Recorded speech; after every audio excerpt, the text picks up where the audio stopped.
Welcome to Head Start, the podcast for race directors and the business of putting on races. With more than 2 billion monthly active users, Instagram has secured a comfortable lead as the social media platform of choice for the vast majority of online active, almost 30s and 30-somethings out there. And with Instagram's core audience slowly aging to match running's demographic sweet spot, it's really important your race gets its Instagram strategy right soon, if you have an Instagram strategy at all. So, how do you master Instagram's highly visual storytelling to reach new audiences on the platform? How do you build a consistent brand voice with all the tools Instagram has to offer? And how do you leverage running influencers, user-generated content, freelance contractors, and free-to-use graphical design tools to make the most of the limited time and money you can commit to the platform? Well, that's what we'll be discussing today with returning guest and resident race marketing expert, Andy Riley. Through his race marketing agency, EventGrow, Andy has planned and executed online marketing strategies for some of the country's top running events, including the Buffalo Marathon, Run Catalina, and the San Francisco Marathon, and in his past appearances on the podcast has contributed to some of our most popular episodes. Most recently, a Facebook marketing two-parter that is a must listen if your race is doing anything on Facebook. But today, it's all about Instagram, and with Andy's help, we're going to be looking at Instagram from the very high level of strategy and using Instagram alongside Facebook and your other marketing channels, all the way down to the nitty-gritty of image selection, contrast plays, picking catchy headlines, and even what types of faces work best on an Instagram ad. Not to mention a very practical 101 crash course on using micro-influencers to extend your brand reach. So, stay tuned for a super interesting discussion. Before we get into this amazing episode, I'd like to give a quick shout out to our amazing podcast sponsor, RunSignup, race directors' favorite all-in-one technology solution for endurance and fundraising events. More than 28,000 in-person, virtual, and hybrid events use RunSignup's free and integrated solution to save time, grow their events, and raise more. And we'll be hearing a bit more from this great company a little later in the podcast. But now, let's dive into our discussion on Instagram marketing and micro-influencers with EventGrow's Andy Riley.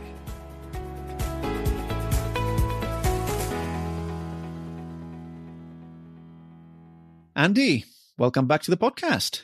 Thanks so much for having me back.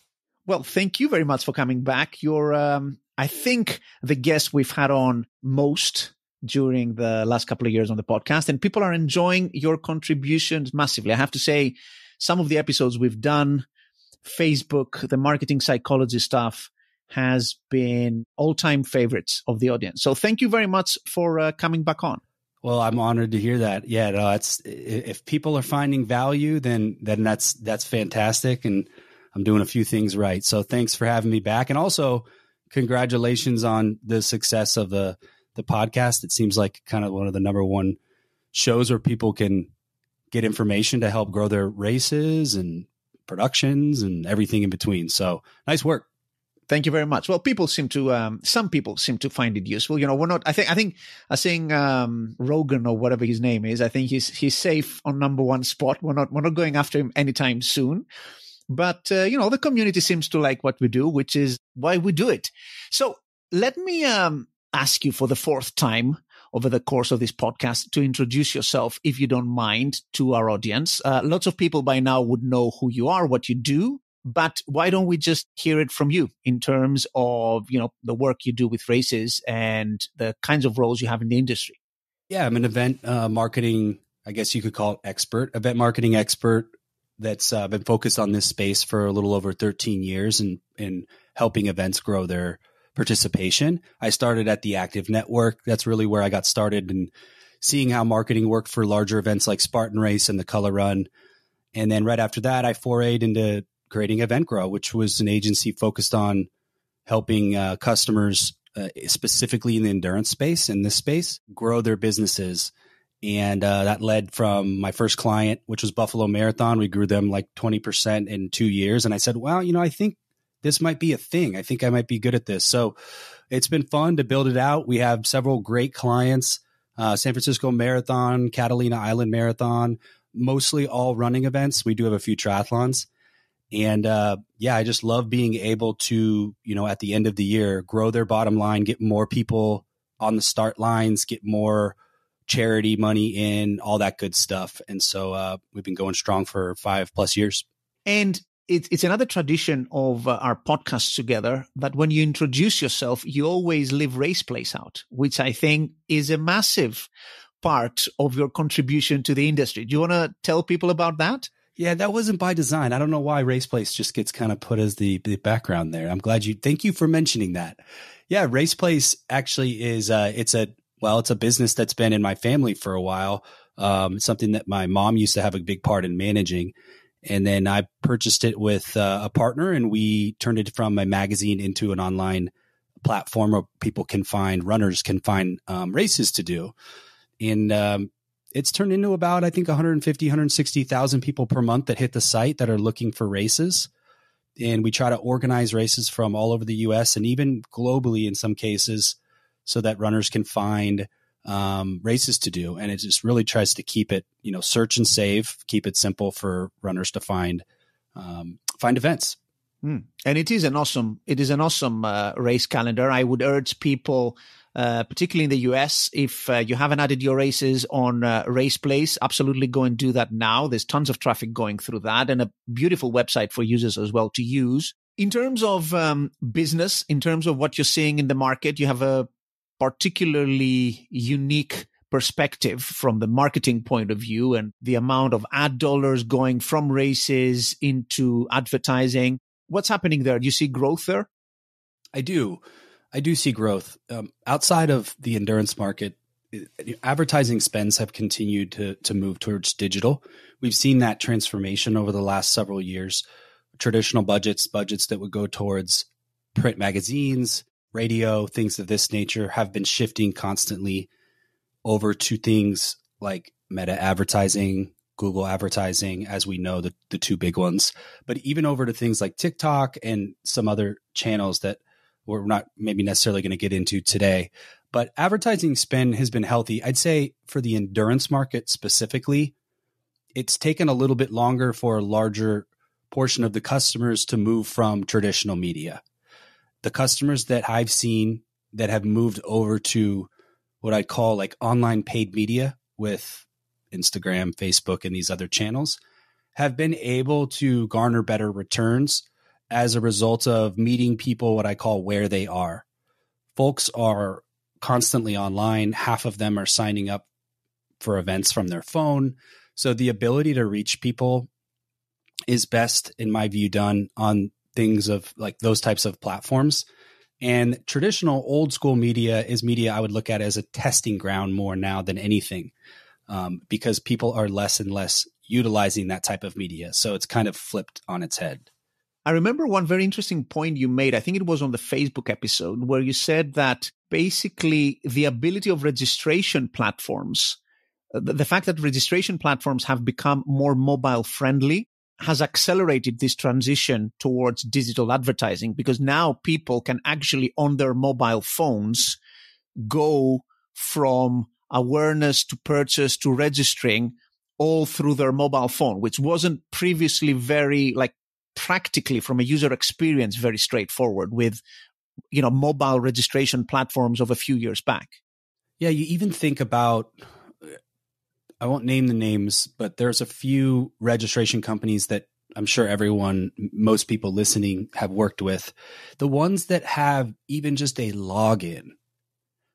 Think about how much that saves runners when they're signing up for a race, when there's a login with their information that all they do is log in and then click a button and it pre-fills that what we know is super long endurance form. That just increase your conversion rate. Also, it provided a much better customer experience. That never used to be the case. And so people just wouldn't really even register from mobile because that whole experience was terrible.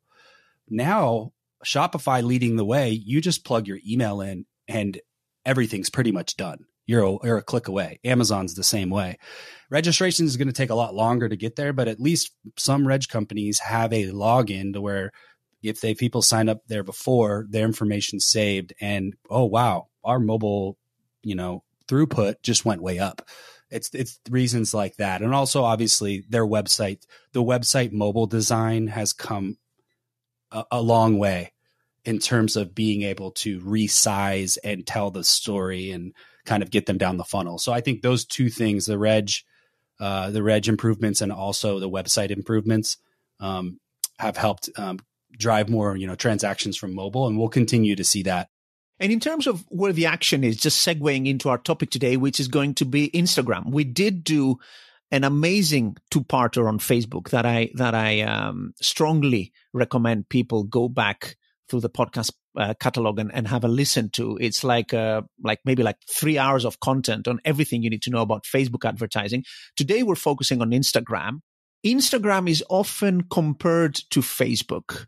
And of course, they're owned by the same company, which, makes, when you're advertising, makes, I guess, there isn't like a clear cut border between the two. But in terms of what you're seeing, are you seeing some of that ad action and the dollars and the return and the audiences shifting away from Facebook and perhaps onto Instagram in terms of the relative importance of the two? I don't know if shifting would be the perfect term to describe it. Facebook has continued to, the user base on Facebook has continued to be a slightly older audience. And so as Instagram has grown in age, it's started to grab a larger and larger user base that's aging with it. And so by the nature of, because Instagram has been around, not as long as, I don't think it's been around as long as Facebook. I think Facebook was before it. But as more and more runners who kind of grew up with Instagram as their first platform versus Facebook as their first platform, they'll continue to use that platform moving forward. And so there's more users that are growing into that platform. Facebook's actually, I think, declining, maybe staying steady or even declining in new users, net new users. They might have had a slight uptick, but Instagram's growing. So there's more people hitting that platform. It's always been told that it's a younger user base. It is, but it's not. We're not talking TikTok young. We're talking, a significant portion is 18 to 34, which is a very important demographic for most races. And millennials, Gen Z are using Instagram, and it's both genders on there too. And so they've both been great tools, but I would say that it's not like people are jumping full ship from Facebook. The people that use Facebook are still using it. It's just Instagram's growing more users. I should confess that I'm not an Instagram user myself. I am married to an extremely devoted Instagram user, but I don't use it myself. So I never actually quite understood the strength of the Instagram USP, or like the big difference between Instagram and Facebook. Because to me, I see feeds, I see scrolling, there's an image, there's some words, like it looks very similar to me. So what is it about Instagram that sets it apart from Facebook as a product, like as an experience? I'm just surprised that you haven't used Instagram. Well, I haven't. Well, I guess that's good. We're going through this. I can kind of walk you through a little bit about what it is and what it does. Yeah, I mean, Instagram originally started obviously as photo, and over time they've got purchased by Facebook, and they've evolved into, Zuckerberg's allowed that team to start to build more and more video opportunity into that platform. And that's where we saw the introduction of Instagram stories. We also saw the ability for Instagram to handle longer form videos of a minute plus, which I believe were originally IGTV. And then in addition to that, we saw Instagram Reels, which were essentially stories, vertical format, kind of long format, that could be longer than 15 seconds or 30 seconds. It could go, I think, even plus past a minute, which provided more storytelling. So when Instagram really started to become a more, I guess, an impactful platform specifically for advertisers was when they started to integrate video. And Instagram does a much better job, in my view, of highlighting storytelling through video. Whereas Facebook does a great job with highlighting all forms of post types, from video, photo, carousel, advertorials, quotes. Facebook has so many different post types. It's a great testing ground and a lot of them work. Whereas Instagram platform, when you get in there, it's very simplified and its focus is on video. So you end up watching mostly videos if you're on Instagram. Does that mean from a creator point of view, if I'm a race director and I have a race and I want to be on both of those, does Instagram strength being video, does that create for me like a higher hurdle in terms of participating and creating content? Because lots of people get intimidated, I guess, by the prospect of having to create video content. And obviously for Instagram, you see all these amazing, super polished videos, quite contrary to what you see on TikTok, which is more kind of like spur of the moment type stuff. Like on Instagram, everything looks super polished and super edited and stuff.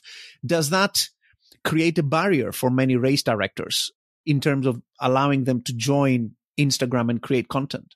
I believe it does in their minds. I believe that if the view is that a video on Instagram has to look like this, has to be polished, has to be extremely professional, then you'll never post a video because you're thinking you have this paralysis around what it needs to be perfect instead of just kind of getting that first post out, or even mapping out a post that's a little bit more digestible. I'll give you an example of a better way for somebody to start that might be in that place. Instagram stories and reels are a great place to start for Instagram. However, an Instagram story can be something as simple as a quote post. Let's say you're a running brand, you're a half marathon, and you have a series of quotes that are inspirational for runners. You've already identified this list. You can go online, you can use ChatGPT or any AI to help you produce a list of inspirational quotes, right? You then take that quote and you create an image within Canva or whatever your graphic design tool is. Canva's the one I like to reference because I think it's the best tool, and it's also something that you can teach your mother to use. I've literally done that. I've taught my mom to use it. She's great at it.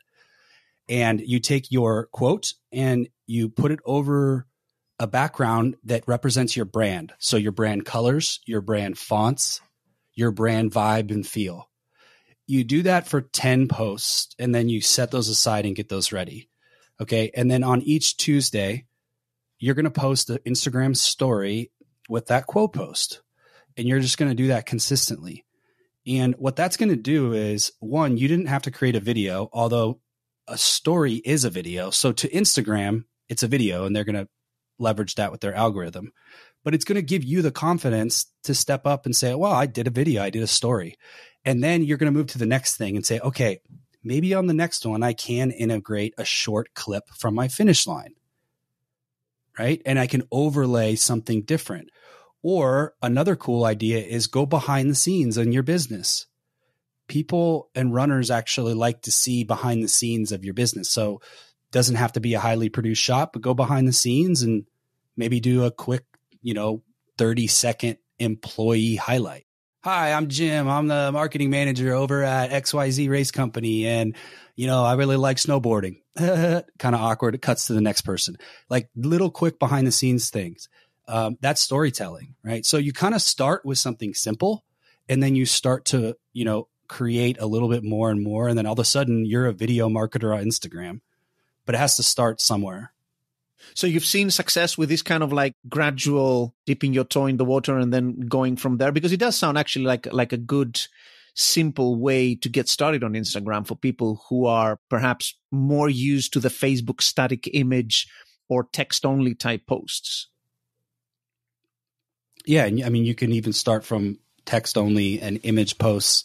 I think the thing with video to remember is that it does not have to be for stories and reels. They do not have to be perfectly polished.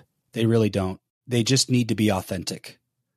The polish and all that type of stuff you can start to work on later, especially since it sounds like I think they know the type of person we're talking about in terms of where they're at in their seasons of as a race director. And they might be newer. They might not have an extended team. They might not have all these resources.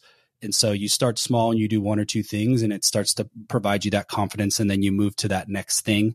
Does not have to be perfect though. So you mentioned there, which I think is something that people are broadly aware of, the age demographic difference between Facebook and Instagram.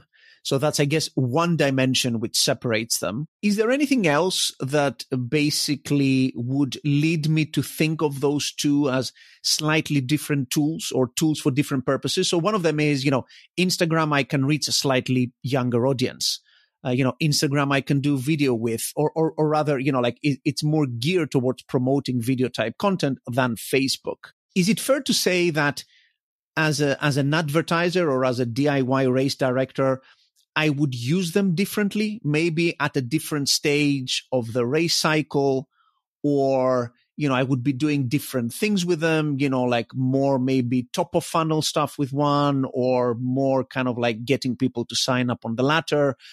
Or do you sort of like use them interchangeably in that sense? You have one and the other and you use both.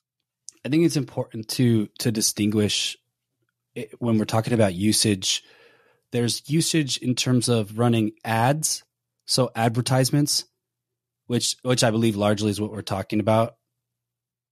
And then there's usage in terms of for like just posting on the platform, just not running an ad, but actually just making like an individual post. And so I'll talk about the latter first, just real quick. Facebook's going to be much better for things like where you have when you have more to say. So Instagram actually has a character limit. Also, Instagram does not allow links to be put in the body of the post, so that you have to then actually send them to click a link in your bio to get to where you want them to go. Contrast that with Facebook is you have I don't even know if they have a character limit. You can write a story inside of a Facebook post. You can have links. Facebook has groups, right? So there's a lot of different things. You can tag people. There's a lot of different things where with Facebook, if there's a message that has a little bit more content and you need that flexibility, I would use Facebook. With that said, in terms of advertisements, when you run advertisements on these platforms and you run them from the ads manager, which I suggest everyone should do, they should be running advertisements from the ads manager, not boosting posts. And we can get into that later. I think we talked about it on a previous show.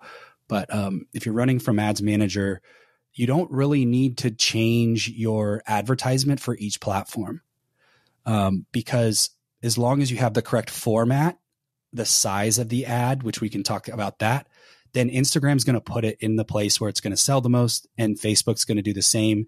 And you don't have to make that decision on your own. You allow the platforms to kind of figure out where it should go and what it should do. But your ad wouldn't really change and you shouldn't be saying, well, I'm going to choose one or the other, unless like the data suggests for you that Instagram's way outperforming. You just need to create the ad in the right format in Ads Manager and then disperse it to both platforms. Have you actually ever been tempted when you're creating an ad through Ad Manager to turn off one of the two, thinking that maybe Facebook wouldn't be good enough in, figuring out this specific ad you're creating, how well it might do on one or the other, and you want to maybe save back on one budget that you think might be wasted? Or like, do you always trust Facebook to figure these things out much better than you ever could? Today, I typically will rely on Facebook or Meta to figure out which audiences that particular ad budget should go to drive the desired result for me. So conversions are typically always the desired result. And over time, I'll almost always allow Facebook to figure that out. Now, if we're talking about maybe that's somebody newer and less seasoned in the platform, I believe, and I was in this place, you might have the inkling to want to turn things off on your own. And unless you've had a good 7 to 10 days and at least close to $500 spent on the platform, that data might not even be an indication. There might not be a long enough tail of data for you to really make that decision on your own. Now, if it's a budget issue and you've run out of money, that's obviously a whole different issue. But if it's not, then you're going to be tempted to do that. And I think that's kind of the nature of where your question was. But I would avoid doing that. I would allow the data to prove out over at least a week, maybe a little longer. You take that as a test, write down in your notes, I did a test. Here's what I learned, so that later on you can go back to that and see in your advertising journey what happened with that campaign. And then I would test it again. And until you have maybe 2 or 3 tests where you have an indication after 2 or 3 tests that you have enough data, that's when you can maybe start to make those decisions. But Panos, these platforms, Meta's getting really good at ensuring that they're optimizing our ads to drive as much as they can to get us back. And so I would trust that over your own internal kind of compass, so, unless you're really experienced.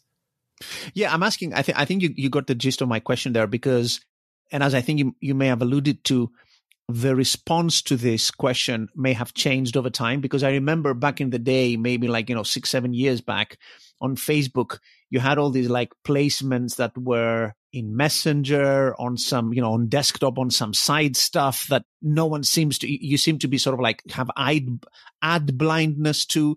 So my question was basically on that point, right? That when, at least back in the day when I used to run ads and I saw all those myriads of placements, I was thinking, did I ever click on an ad I saw on Messenger? No. Did I ever click on an ad I saw on this side panel-y thing that is like a really small image on desktop? No. So I used to turn things off. And then when the Instagram option came around, I was still advertising when that was around. I was thinking, maybe this seemed I haven't really thought through whether I should turn Instagram on. And I've always thought of the content I created as being created for Facebook. So I was thinking, it's probably not going to do great on Instagram. So I turned that off sort of proactively, thinking it might not do well. Is it fair to say that you can create a piece of content for paid ads that may indeed not be suitable because of the theme you have on the image, or the dimensions, or any number of things that may naturally not be suitable for Instagram? Or is it fair to say that, whatever you do, Facebook is going to work out what aspect ratio to serve on one and the other, and you shouldn't worry about that at all? Largely, I don't believe that you should worry too much about that. What you should probably be focusing on is ensuring that your creative, your video, has the correct components of what I call within them to drive the desired result. Number one, and we can talk about that. Number two is make sure it's the correct, you have the different format and sizes so that Facebook can leverage its internal algorithm to align those videos in different places. For example, if you only upload one format, let's say it's the square 1x1, which by the way is the best format if you only have one format that you create to upload, is the 1x1. Because it plays the most real estate on phones and on desktop, then you're only giving Facebook the opportunity to put that in areas where it's 1x1. However, Facebook wants to do stories or reels, which we know is a vertical format. So the top of your video is going to be cut off and the bottom will be cut off. So as a marketer, what you want to do is give Facebook the best creative you can in the most formats. And also do the same with copy. We'll upload 3 subject lines versus 1. Give them more information so that they can then go out and be better at making that decision. But once you post and let's say you've done that, I wouldn't worry about that piece of it. Let them do the work, and then you look at the data and come to your conclusions from there. I think we have discussed this in the past, but I think it's so important that I feel we need to double click on it a little bit. What you just mentioned about the key ingredients of a good piece of content or a good ad on Facebook or Instagram. I think we touched on it a little bit on our marketing psychology episode, which is really important, and also on our Facebook episode. Do you want to spend a little bit of time taking us over that one more time in terms of, what does good copy, images, content, a good ad, or a good post, what does it look like? Let's start with this. So let me go through this is really off the cuff in terms of my mind. So when we create a marketing campaign in Meta, the first thing that you want to do is lay out the copy. So what's the campaign summary?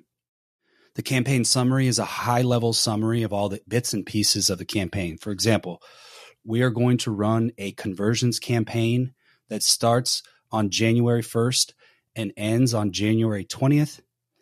That's targeting runners in, let's say, Great Britain, in a specific area. We are going to target our runners that have certain interests, like half marathon and 10K. We're going to target our athletes via custom audience, our email list, and maybe one other audience. So we have 3 audiences there. Okay.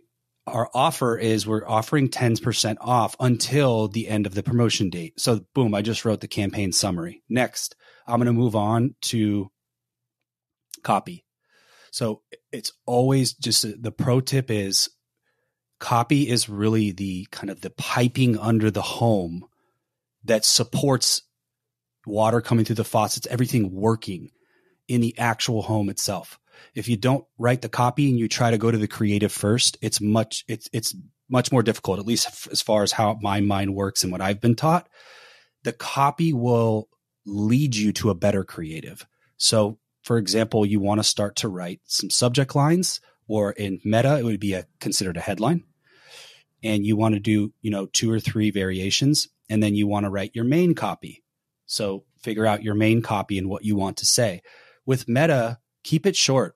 So, you can write a ton of copy in an ad, but after about 125 or 35 characters, it's being truncated and they have to click more button to see the extended copy. So if you have something important to say, put your hook at the beginning. All right. And so get right to the point and be short and concise and sweet. And if you can, even try to get that coupon code in the copy they see without them having to click more, or at least if there's a value proposition like a 10% off, at least try to get that 10% off somewhere above the truncated area, if that makes sense. Right. All right. So now we're there. So now, okay, great. Now we move to creative. So we move to creative, and what we want to now do, a couple of things with creative, we talked about this, is contrast almost always works. Find the contrasting colors with your brand and accentuate those on your creative. So contrast is, we all know what contrast looks like. You can go to a lot of different websites and see it, but leverage what your contrast looks like, play with different things. That's what stands out and gets the click. Contrast gets the click. Remember that. The next thing is with endurance. You want to show people what I call in their happy zone. So, showing people, finishing at finish lines is always a great one. Showing people, in moments of joy versus moments of pain is likely going to be, produce a better ad in terms of clicks. Showing people with, the types of faces that would show the tough parts of the course might not drive the desired kind of sale at that moment. So focus on that. And then, leverage, like I said, video. So short form video can start with like a series of photos. And you can, it is okay to overlay text over that stuff too.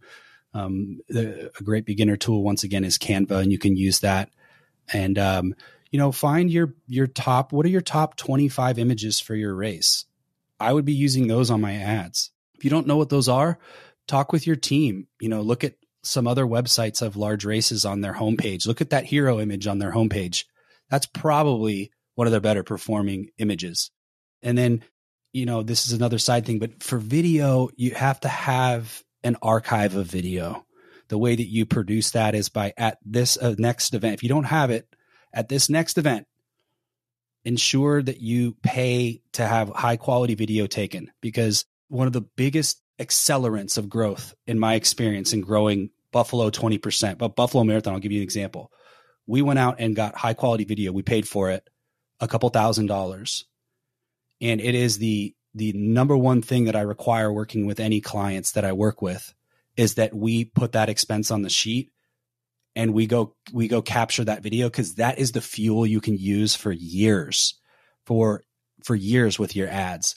And so if you don't have that, then you can create video with images and do sliders and, that type of stuff, but make sure you're capturing video at your event, so that when you get to this part in the ad process, which is the creative, you have the ammunition to create a cool 10-second clip, type of thing. And so I think what we did is we just went from campaign summary to copy to creative, what to include. Oh, last thing, always include your call to action. So always ask people what you want them to do. This is kind of goes over people's heads sometimes, but ask them what you want them to do. You hear this a lot too, the race date, like try to include the race date somewhere in this experience if you can, especially for people that don't know the date. You probably see it in your comments of the ad. When is this event? You can put that in the headline. You can put that in the overlay the video. You can put it in the copy text. And then lastly, the call to action should send them to a page that represents the best next experience for them to buy from you. So for example, ideal scenario would be create a landing page that does that. Or an easier way might be to really take a hard look at your homepage and think about, if you're a new runner coming to your homepage, do you have the best elements on there to drive a sale from that point? Because if you're running ads to that page, you better hope that page is congruent with the ad experience. So what they saw on the ad, they come to the page, they want to see, okay, is this the same event? Yeah. Okay, good. They want to check those boxes because that's what athletes do. They're going to look at it and go, okay, this looks and feels like something that is consistent and good, and I can trust it. So that's really the last piece, is ensure you're sending them to your homepage. Some people send them directly to the registration sites, and that can work well for like coupon code campaigns and people that know you. But if you're running cold audiences, people that maybe are new runners, I would definitely try to run them to like your website, because it's probably going to do a better job of selling your event versus Run Sign Up or Active or Race Roster's, generic page. So you've got a great thing going. You've built a great event that people love from the ground up, and you're ready to take it to the next level. But is your technology up to it?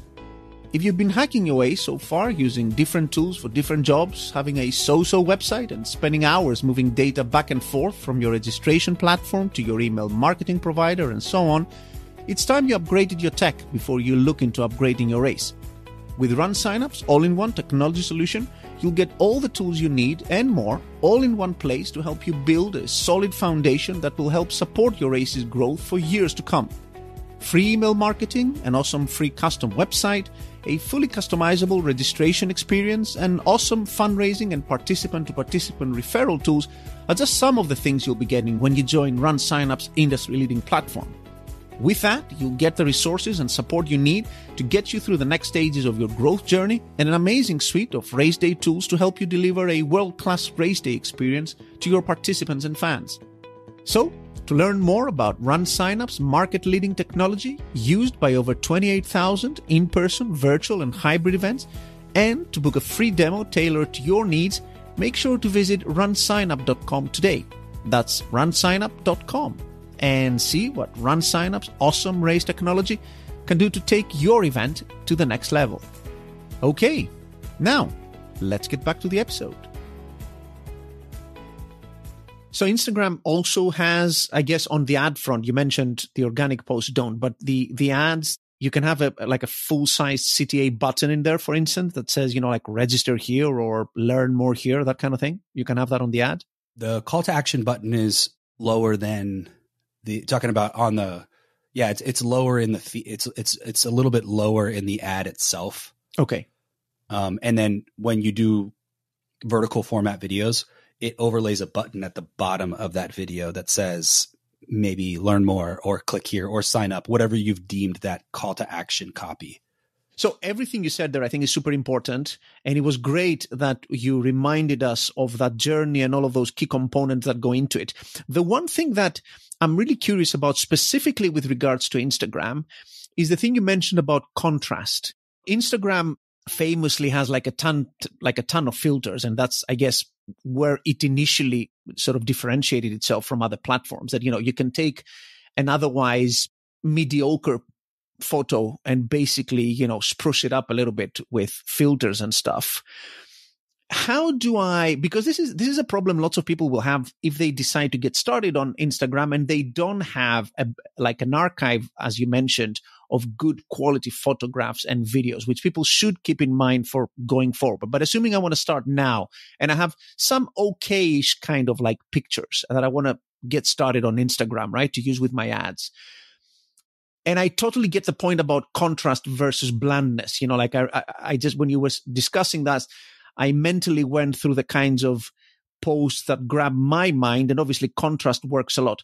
How do you inject contrast into a, you know, like your run of the mill running photo that a race director may have? Is there a way to actually increase contrast, bring some more vibrant colors, maybe some brand colors from the logo of the event in that? Like, do you put it in a frame? How do you do that? It's a good question. We've had this challenge before when working with clients that don't have an archive of content. And the way where we would start is we'll take an image. Let's say it's a 6 out of 10 image. However, in that image, there's an image of a runner that seems to be relatively decent resolution with a smiling face or something that looks, you know, that we could use to kind of sell the race, so to speak. Or perhaps it's a bridge that's identifiable in the area that is on the course that is worth talking about, or some monument. What we could do is then, to create some contrast with that, let's say the background's not great, but the subject itself is decent. Okay, well, maybe I'll remove the background. And now I have this white background and a subject in the front. Okay, so now I have this white space to play with. I'm going to go look at my brand colors, and I'm going to look and see, okay, is there a brand color I have that could then be used as the background color to create contrast between that subject and the background? And then I could maybe overlay my logo somewhere in the top, bottom left, bottom right, to provide some brand equity with that particular. Now, you don't always have to do that, because remember, with ads, your brand logo is going to show on the ad as where the ad's coming from. However, if we're talking about, I don't have, I'm starting from scratch, then you might want to do that. So that'd be one way. Or I've seen before where you could draw a small outline around the image of the subject with the contrasting color. And so it's like a little treatment of, think of like a little blur, or like a pencil kind of, that's a little more smooth, not like a pencil writing it, around like a halo around that particular customer. You could create a color that would stand out with your color scheme. And you might need to add a color to your palette, your brand palette, to do this. It's really up to you to kind of tinker with that and see what looks right. But just know that the end result, if it includes a level of contrast, this could also be with your overlay text. Your overlay text could contrast with the background color, which you absolutely would want to do so it's readable. That could be contrast. The end result is you want to create that level of contrast.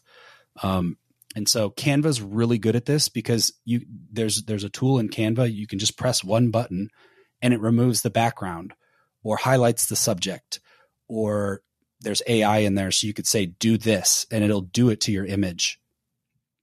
And then you add some elements around it to create a level of contrast for yourself. Right. So if I get you correctly, I think I've seen these kinds of things and they look real fun. Basically, you're saying, you know, I have a so-so picture. There's a guy there smiling, looking at the camera, hands up in the air, across the finish line, looking awesome. Then you almost sort of like crop him out of the rest of the thing, right? Or maybe you put a little bit of a stronger pencil kind of outline to him or something with a contrasting color, and make him like almost go for a kind of like cartoonish kind of collage kind of effect, right? Where you have parts of the photo, but then you have a colored background, that kind of thing, right? Exactly.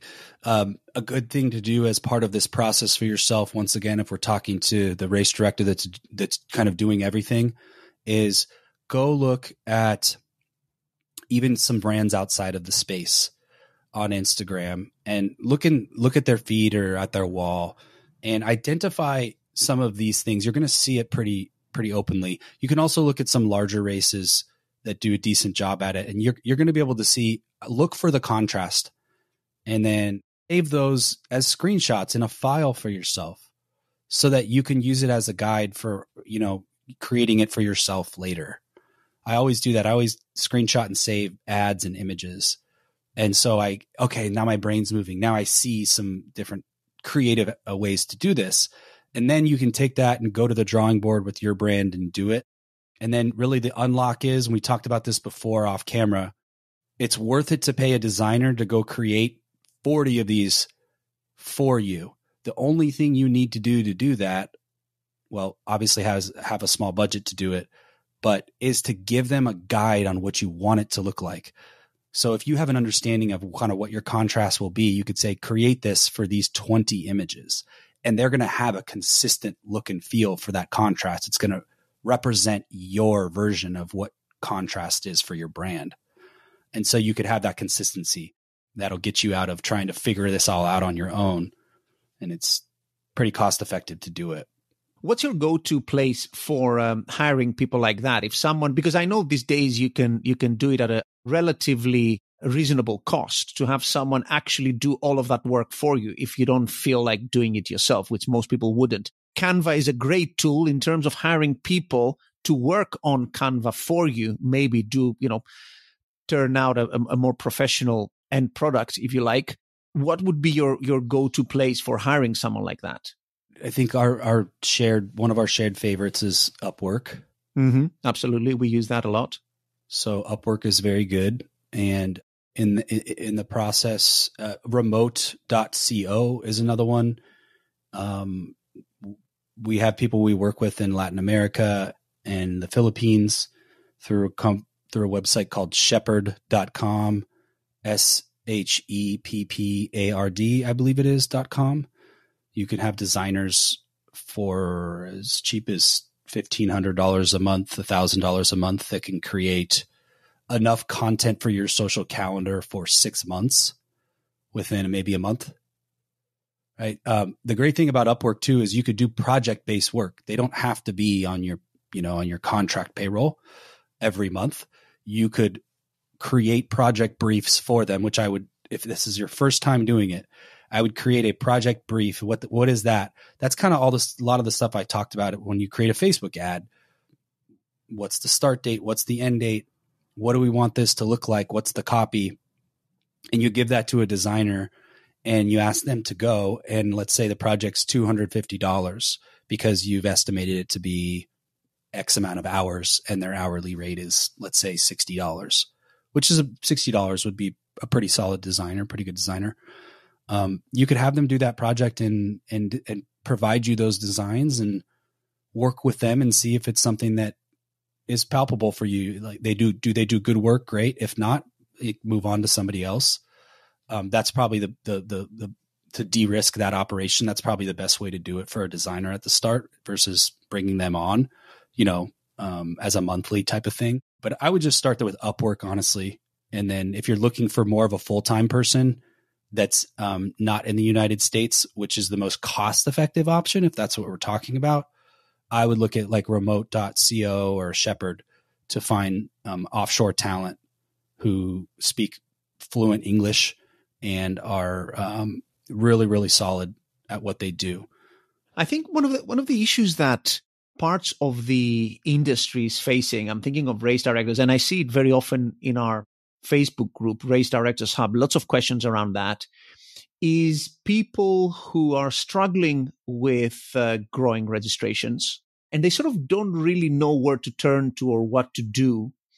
And I suspect that some of this stuff, you start thinking, Canva, I need to, spend some time on this. I need to hire someone maybe to do a little bit of work, planning everything out and helping me through all of that. And it sort of in their head starts building up into a budget. And I think many people don't have the confidence to pull the trigger on that and just say, this is how modern online advertising is done. I need to do that. And they just sort of like freeze deer in headlights kind of thing. And I think they shouldn't, right? It's how the game is played these days. You cannot, I don't think it's at all possible, to be honest, to think about growing a race in any reasonable size without having to bite the bullet and start doing all of these things. Do you agree? I agree. I agree fully. Our company, EventGrow, from the start has been focused on growing the bottom line. I always knew that was a way to be a valuable resource to this community, is that if I grew bottom lines as part of our business for these races, then we would be a valuable asset for years to come. I knew that if we just charged people and we just created catchy designs and redid their website and did a few other campaigns that didn't drive growth, we wouldn't last. And so if growth is truly what you're after, then assigning budget to growth is what's required to do so. And so it doesn't have to be a huge budget. It doesn't have to be, you don't have to spend $50,000 on meta ads at the start. Maybe you start with 5, maybe you start with 10, right? And what I find with race directors is the best time to do this is right after the event, is planning your growth path. Because what happens is with race directors, and you guys listening might align with this, when you start to get closer to what I call the production schedule, working and ensuring that the event gets off, that the timer is set, that all of the production aspects need to occur, it is very difficult to then start to try to inject marketing into that part of the process. It's very hard to do that. So if you can plan out, okay, here's generally what I'd like to spend. Here are the resources I need to be able to deploy that budget and drive the growth. For example, I need to run some Facebook ads. Is that me doing that? If that's me, map out when those ads are going to kind of start, understand that like that's going to take time to do. So if that's you, that's okay. Just map that out and make that part of your process. And then in addition, email marketing is another big one, probably the biggest driver of sales. Who's doing that? Map that out as part of your process, as part of your growth process. And then a great place to outsource, the number one thing you should outsource, the first thing you should outsource from a marketing standpoint is your design, your creation of your social graphics, even your creation potentially of your advertisements. If you can get that off of your plate as a race director, then that allows you to focus on, other areas of your business. And then it also allows you to, when you get into your production schedule, which we know can be very, very time consuming, you have somebody working on the other stuff. But you do because you planned it out in advance. Those months where there's, let's call a little bit of downtime, that's when you plan that stuff out so that you have it taken care of later on. Because we all know once you get 2-3 months out, very hard to start to implement some form of a marketing plan. It's too late. It's too late at that point. Right. Well, it's too late because, as you say, you have lots of other things on your plate. And it's probably not too early to have started trying to get people through your marketing funnel, right? I mean, it also takes a few interactions between Instagram and Facebook and email and all your touch points for people to get to a stage where you can convert them to register for the event, right? I recall the average is 6 or 7 touch points before a sale need to occur. 6 or 7 marketing touch points need to occur before a sale. So that's on average. It could be more, it could be less depending on the audience you're hitting. But yeah, you have to have had a considerable amount of campaigns already running just to get them to a place to where they're in making a purchase. I want to circle back to Instagram specific stuff a little bit. I mentioned filters earlier, which is a big thing. Do you recommend people, do you use filters yourself when you're posting on Instagram? Is this something you would encourage people to do? And if so, because you can get lost in all the options. Is there a particular couple that work well for, the kinds of images we all use, like the running image, the finish line, or any that you would avoid? Is there a kind of filter that, just wouldn't work well, either brand wise or topic wise in the endurance industry for advertising on Instagram? I go back to what we talked about before in not just the contrast piece, but overall, sometimes photographers, what they'll do is they'll create a LUT, which is essentially a filter for their photos so that their photos all have a consistent look and feel. Some might be more of like a sepia tone, or like some might like a high contrast look. You'll look at photographers' Instagram pages and you'll see, okay, this is Tyler. This is his style. And you point at it and you say, okay, I can see there's alignment in his style. You want to do something similar, at least for kind of the larger portion of your posts and ads around your style. It's kind of maintaining your brand guide and your brand style. And when you create a style, that could be a filter, that could be a specific overlay, like maybe you put a slight blue, let's say your brand color's navy blue. Maybe you have like a slight navy blue overtone over your normal images, just slight, not heavy, slight. Okay, now that's what you put your line in the sand of, like, that's kind of what we look like. That's the important thing to start with, I think, is do that. And then you can say, that's us. That looks like us. There's like alignment on that look. So that's number one. Number two, with Instagram, you can test a lot of things to make your posts fun. So stuff that, like use humor. You can incorporate humor into your captions. We find a lot of success with memes. If you want to look at posts to get some of the highest likes and engagement, they're memes. Go on to ChatGPT or Google, search great runner memes, and recreate those. Create 20 or 30 memes and have those posted on a weekly basis, maybe one meme a week. That's a cool way to bring humor to your post and to drive engagement. It's a great engagement driver. It's also lighthearted. It kind of like allows your brand to, it's not a brand or a product post or a sales post, right? We're talking about kind of creating a different mix.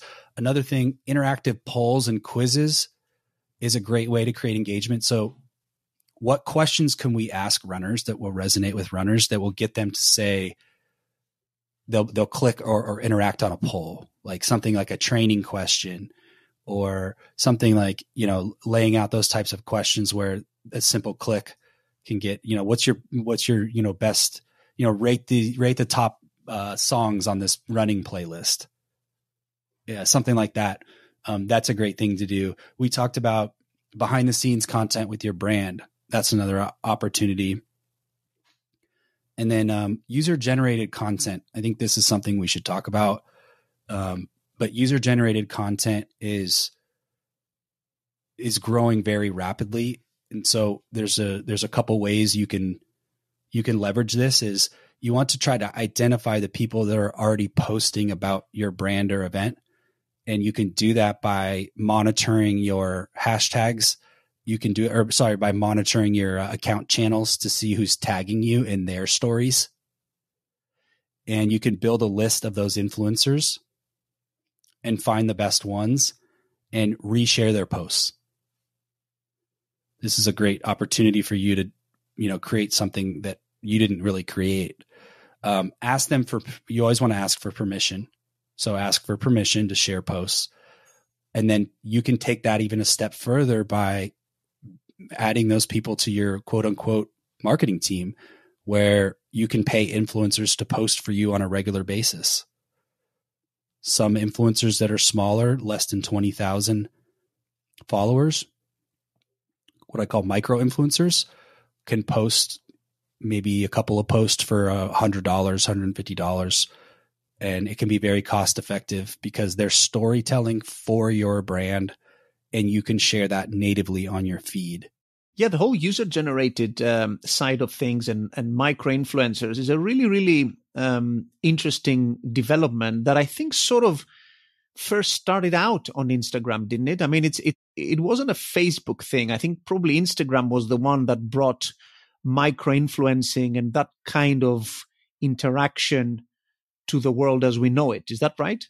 Yeah, Instagram has been really big for that. In fact, that's probably one of the bigger distinctions between what's going on Instagram and Facebook.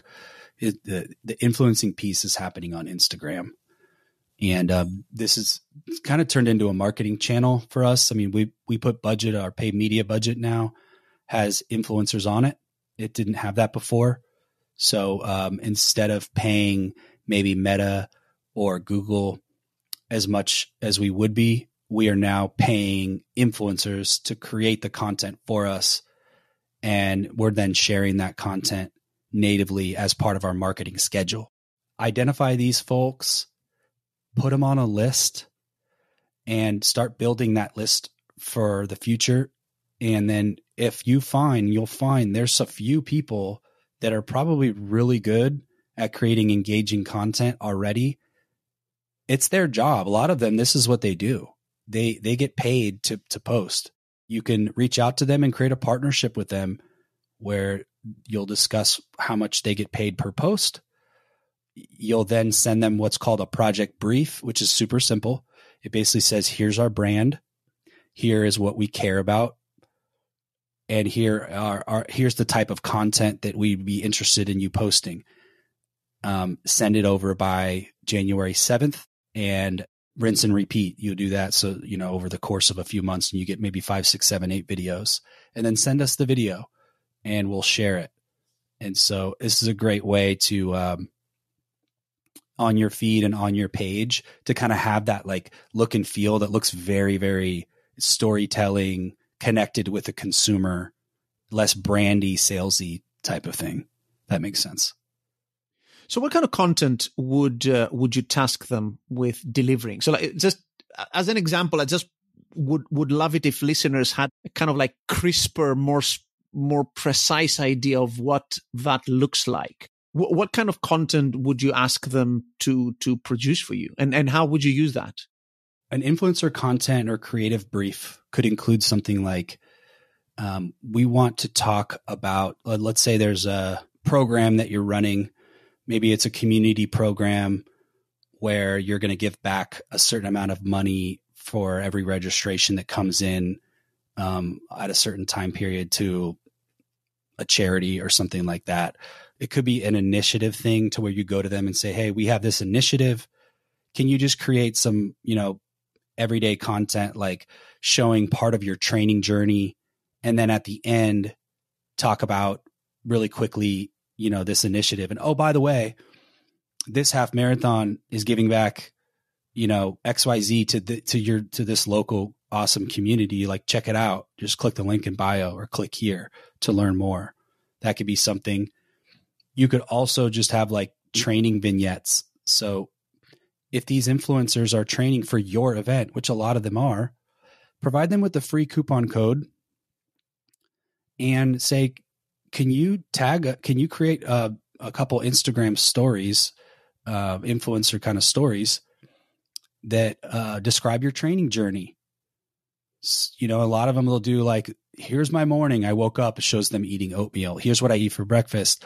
Oh, and then out for my first run, got to do 6 miles today. Here's my training plan. And then boom, I finished. Here's my shake or whatever. By the way, sign up for this race or check this race out.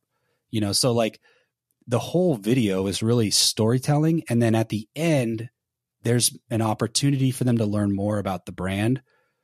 The ads kind of flipped in that sense to where they're not selling anything really until the end, and it's more of a soft sale.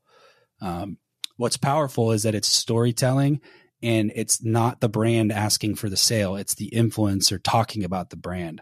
That third party social proof from somebody else is really impactful for, I think, brands, because they don't have to do the selling. They let the influencer do the selling for them. Well, and as you say, it sounds like a lot of these micro-influencer stuff then sort of naturally blurs into what people would perhaps more traditionally understand as a race ambassador, right? I mean, these are the same kinds of people that would then maybe as part of all of this, particularly if there are people who, as you say, which I think need to be authentic, they could have been people that took an interest in your race. Maybe they're a fan of your race, and then you can sort of support each other, and then they can also be race ambassadors for you and go around in other races, do other stuff, as well as doing all this online posting and content creation. Yeah, exactly. And where you could potentially start with something like this is you could start by creating a what's called a UGC campaign. UGC is simply user generated content, which is influencer content. You could run a campaign that calls out your current user base to see who would be interested in creating content. Hey, we're building a team of influencers that love our brand, that are interested, that love running, I should say, that are interested in producing content. A lot of these folks are already doing this. They're already like, this is a business model for these people, right? I mean, a lot of people, there's influencers are everywhere. It's not just the top 100,000 view type people. The ones that are impactful, I think, in running are the ones that are like 2,500, 5,000 followers, 15,000. That's the micro influencer kind of category. And run a campaign and say, we'd like to know if you're interested, click here to connect with us. And you can go look at their wall and see who's posting regularly about running, and align with those people and create a package with them where they're going to get a free entry to your race. Maybe they're going to get a t-shirt or some other type of free giveaway or value piece. And then you agree to have them post through a schedule for you for your marketing. And you can kind of work out what, if they charge per post, they're going to let you know that. And if it fits in your budget, you can work that out. And then you have this list now of people that are working for you.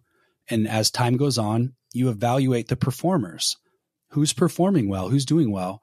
And you keep working with the performers, and the ones that are not performing, the content's just not working.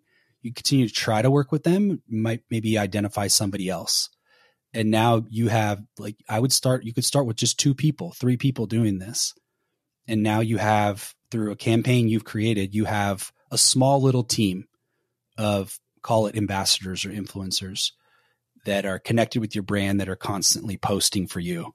That would be a great place to start, a simple place to start. In terms of where you are now with the races that you work with, where would you say is the split of budgets that you allocate between, traditional Instagram ads and micro influencers? So how do you think about splitting that budget, or how does it end up being split de facto with what you're doing today? That's a great question. I'd say 60% of the budget is going to be going towards 60 to 70% is going to be going towards the big paid media channels. So Meta, which would include Facebook and Instagram, Google Ads is in there. Any retargeting platforms, we use AdRoll. There's a couple of other ones which allow us to do a little bit more display retargeting. And then in the influencer budget is actually, it's starting to gain more. It's starting to grow on the distribution or the allocation piece. It's started with 5%, I think about a year and a half ago. A couple of our clients now have it up almost as high as 15% of their total paid budget is paying influencers. A good place to start would be 10% maybe of your total budget would be allocated towards influencer marketing. You mentioned ambassadors before. These two terms are kind of blending because ambassadors are likely already influencers. They're likely, creating content already if they're an ambassador, so to speak. So you call this as part of that. I would start at around 10% and then start to increase from there once you start to see performance. And in terms of that performance, how do you see the return on investment on that money put into micro influencers compared to what you get out of just traditional paid ads? Is it a good return you're getting out of that?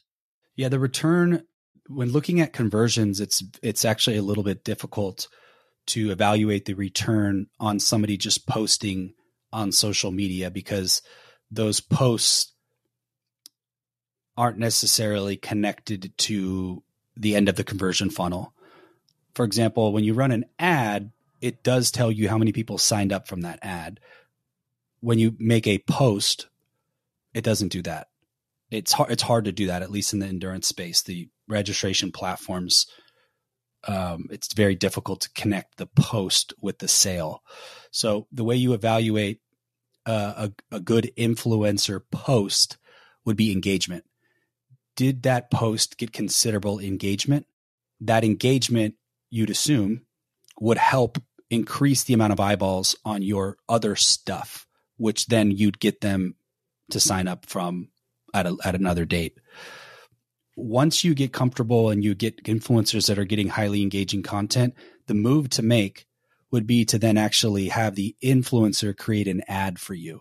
So essentially what we do is we take the influencer posts that do really well, and then we add a call to action to sign up at the end, and we run that as a meta ad.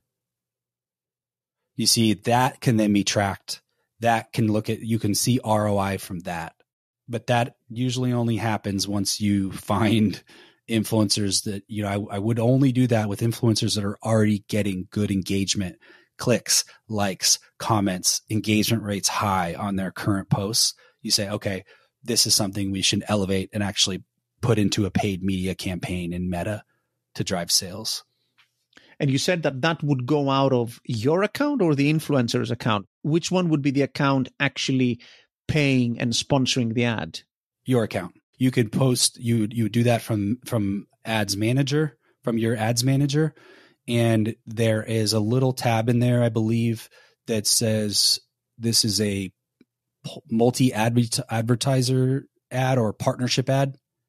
And you select that, and then you select the partner by selecting their Instagram handle, I believe. And but the ad would traffic from your account, not from the influencer's account, because that's the only way you could track if it drove a sale. You would take the influencer's video ad that you've created with them, or they've created and then sent to you. You make sure that has a call to action to register, and you run that from your Ads Manager. Now, an additional thing to do that would be wise would be provide a coupon code for each of these influencers. So in addition to Meta providing the conversion metrics, we'd go back to the old tried and true form of tracking that we've used for years in the coupon code, which would be an additional metric to give you the information to say, okay, Meta's telling me we drove 20 sales. We actually had 24 coupons used.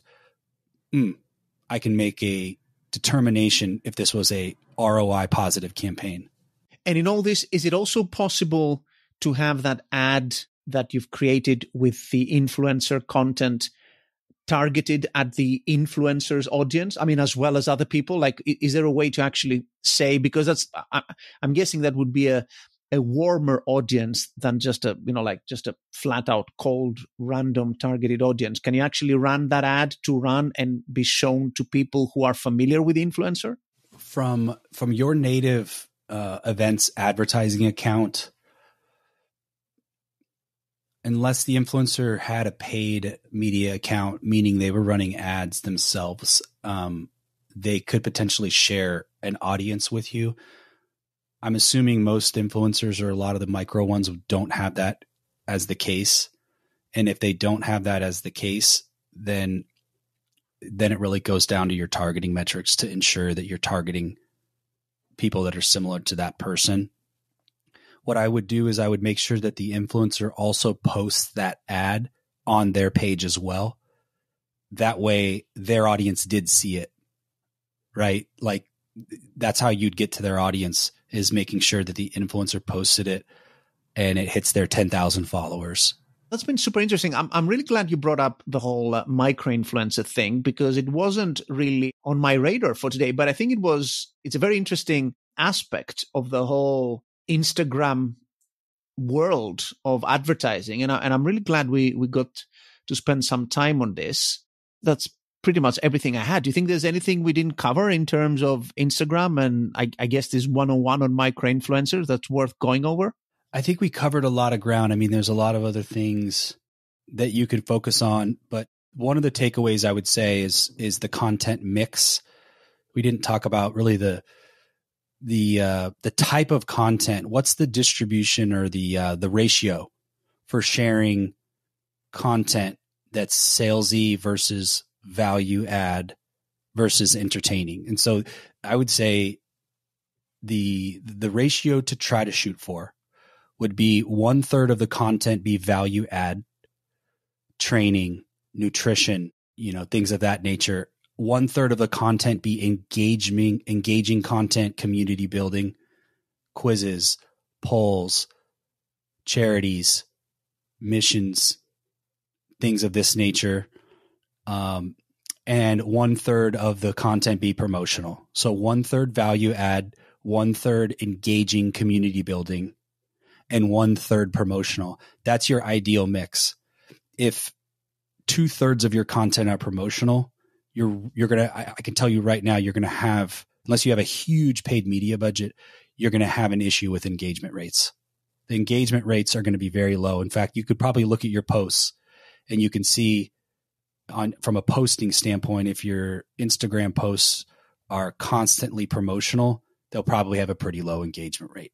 Yeah, that makes sense. As does the thing that you just mentioned and you mentioned before, and I want to comment on, which was the whole polls thing. I mean, polls, questions, anything that can generate a response and engagement is always a winner. It had been a winner from the Facebook days. It is a winner on Instagram.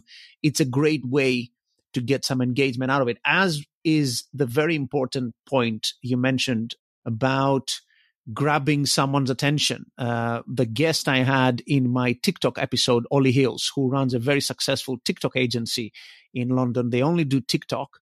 He has an uncanny ability on LinkedIn, which is not the most exciting of social media, to start all of his posts, because there too you get truncated after, I think, 135 characters or something like that. He has an uncanny ability just in one sentence to grab your attention. And when his posts come up, I always click the show more button. So I think circling back, just a really quickly back to what you were saying about copy and how to grab attention and, basically have a good punchline on the above the fold, so to speak, part of the post. So that's super. Yeah, as you said, I think we covered quite a lot of ground here. I'm really happy. I hope people found it useful. So I want to thank you, Andy, for the fourth or fifth time in a row for taking the time to come on the podcast. As always, it's been super educational for all of us. So thank you very much. Thank you for having me once again. For people who may not be familiar with EventGrow and yourself, how can they reach out to you? From an email standpoint, marketing@eventgrow.com.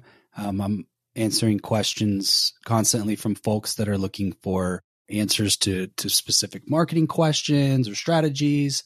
And then eventgrow.com is just a great place to go to kind of figure out what it is that we do, who we work with, how we help customers. And if you want to look at working with us, you can go to eventgrow.com and click on the Let's Talk button, or somewhere in the upper right-hand corner, there'll be a button where you can engage with us, and we can take a look and see if it makes sense to partner up and grow your race for next year.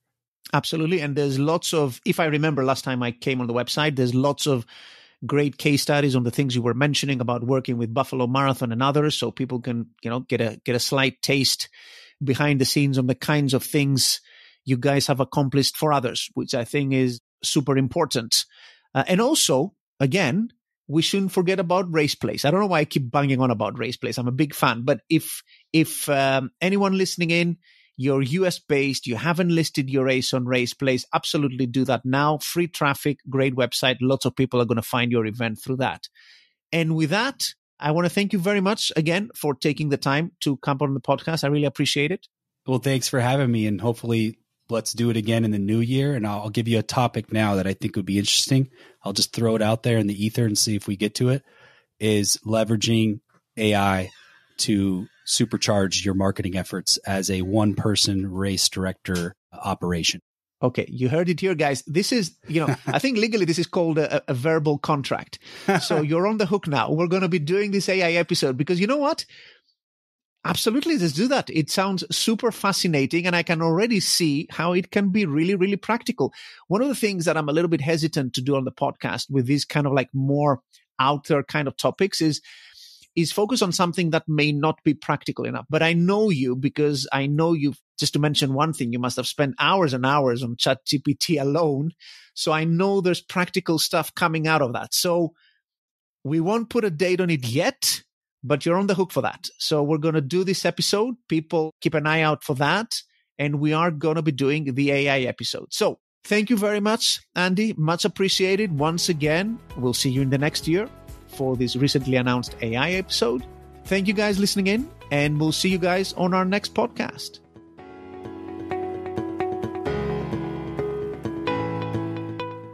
I hope you enjoyed today's episode on Instagram and influencer marketing with Event Grow's Andy Riley. You can find more resources on anything and everything related to race directing on our website, racedirectorshq.com. You can also share your thoughts about some of the things discussed in today's episode or anything else in our Facebook group, Race Directors Hub. Many thanks again to our awesome podcast sponsor, Run Sign Up, for sponsoring today's episode. And if you enjoyed this episode, please don't forget to subscribe on your favorite player. And do check out our podcast back catalog for more great content like this. Until our next episode, take care and keep putting on amazing races.